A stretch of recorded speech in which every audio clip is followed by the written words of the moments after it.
Bonjour Monsieur Guéna, je vous remercie de nous accorder cette interview lors du 10e festival de géopolitique ayant pour thème le 21e siècle américain.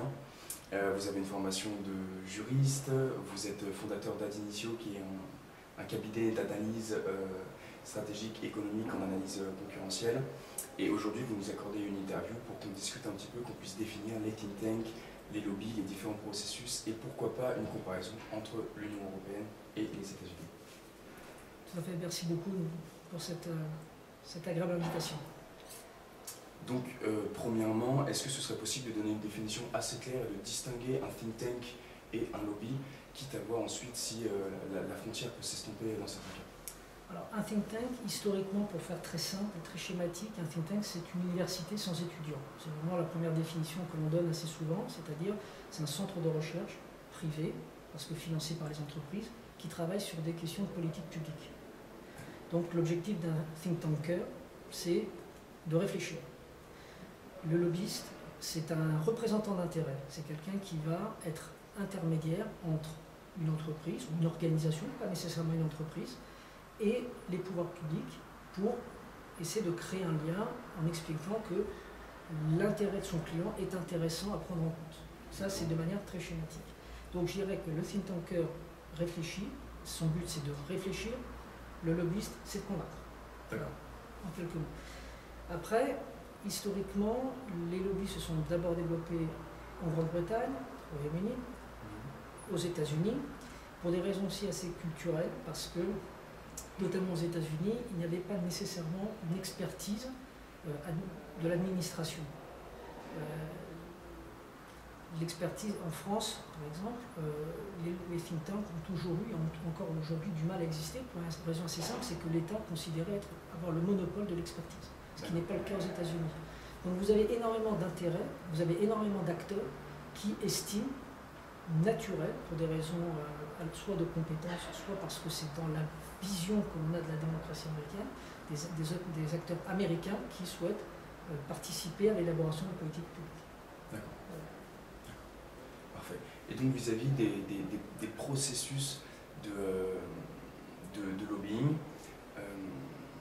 est-ce qu'on peut comparer par exemple comment ça se passe aux États-Unis, en Europe, et voir également s'il y a une forme de corruption, est-ce qu'elle est légale ou est-ce qu'elle est éthique? La dialectique un petit peu entre le caractère éthique et le caractère légal, par exemple je pense à une promesse d'un emploi à venir, quelqu'un qui travaille dans la fonction publique, ça peut être légal, mais ça peut être une promesse, ça peut rentrer en conflit d'intérêts finalement. Alors, disons que s'il y a une promesse qui est faite d'un emploi à venir, là, effectivement, il faut regarder les lois en cours et vérifier si effectivement ce n'est pas pour le coup une affaire pour le coup de corruption. Donc, avant de rentrer dans ce débat, je dirais que il y a si vous voulez, la question de la corruption, elle a une vision aussi très culturelle. Il y a la loi d'un côté, et puis après ce que les gens considèrent comme être éthiquement normal, responsable. Qui varie par définition. Et qui varie d'un pays à un autre, évidemment. C'est ce qui explique pourquoi, parfois, on mélange des termes comme éthique, conformité.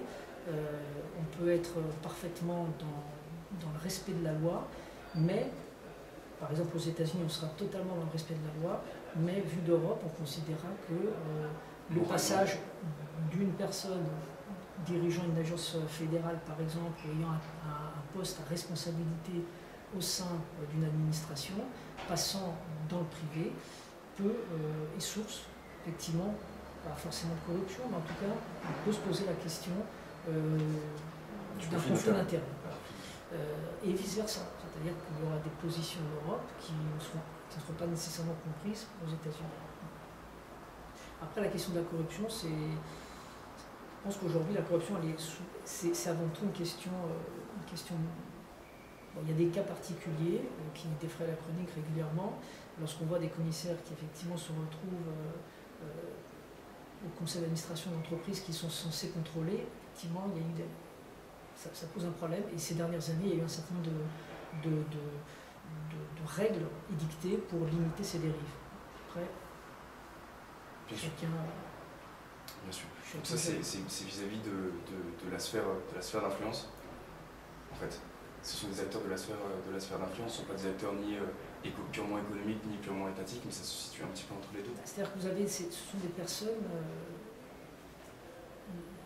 la plus-value de ces personnes-là, ce sont d'être des gestionnaires de dossiers, si vous voulez. Donc, c'est des personnes qui font partie d'un environnement. Donc, effectivement, on peut leur interdire pendant un certain nombre d'années de ne pas être en relation avec leur univers, mais au final, leur plus-value professionnelle, elle se situe quand même dans ce réseau. Donc, c'est effectivement très très compliqué.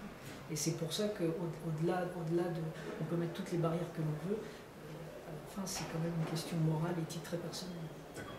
Donc, en fait, une manière également de savoir qui parle et d'où vient l'analyse, c'est de questionner aussi les financements. Là, je pense pas au lobbying, mais je pense par exemple au think tank, questionner les financements. Alors, pas tant en Europe, mais aux États-Unis, questionner les financements qui permettent la recherche, ça permet de savoir un petit peu qui parle.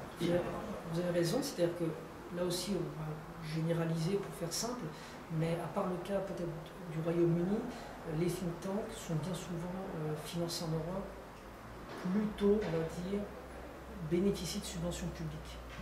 Ce qui leur permet effectivement d'assurer un certain travail et en même temps d'assurer une certaine indépendance. Aux États-Unis, les think tanks sont exclusivement financés par les entreprises.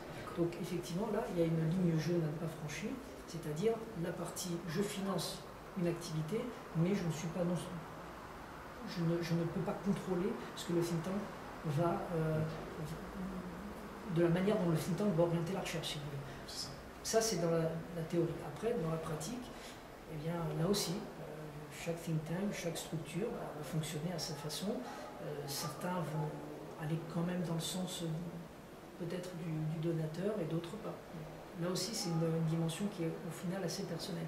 Il y a des think tanks qui sont assez secrets, qui ne publient pas la liste de leurs donateurs, ce qui se fait très régulièrement, qui ne publient pas de rapport annuel. Ça se fait, c'est extrêmement rare de ne pas publier de rapport annuel, certains le font, c'est un choix. Voilà. Après, vous vous situez un peu à la marge. D'autres, en revanche, vont faire des rapports annuels extrêmement précis, vont lister leurs donateurs, non seulement les donateurs, mais le montant, ou la fourchette de montant qui est donnée, etc. Donc au final, c'est vrai que globalement, il y a quand même beaucoup plus d'informations financières qui est disponible aux États-Unis sur les think tanks que ce qu'on peut trouver en France ou en Europe. D'accord. Et en fait aussi, le fait d'être transparent, ça permet au think tank, certes d'avoir une influence, mais d'être également crédible. En fait. Ce qui peut servir cette influence. Ça permet, oui, d'être... L'influence nous permet d'être crédible, oui. Mais le fait d'être transparent. Et le fait d'être transparent, c'est une façon de dire, bon voilà, je joue carte sur table. Et finalement, c'est pas plus mal. Parce que si vous êtes financé par une entreprise d'un secteur énergétique, par exemple, et que vous faites un rapport sur l'énergie, mais on sait exactement qui vous finance et à hauteur de combien, le think tank ne peut pas non plus derrière, il va être obligé si vous voulez continuer à être crédible, ne pas être juste la courroie de transmission de plusieurs acteurs économiques. Il faut qu'il aménage sa réflexion et qu'il pousse une réflexion qui soit un peu plus que juste l'intérêt de l'entreprise. C'est là où effectivement on fait le lien avec le lobbying qui lui est focalisé sur l'intérêt de l'entreprise. Ok, d'accord. Merci beaucoup monsieur. Merci à vous. Grenoble École de Management vous remercie. Merci. Jean Mandéva également et à bientôt. Merci. À bientôt, merci.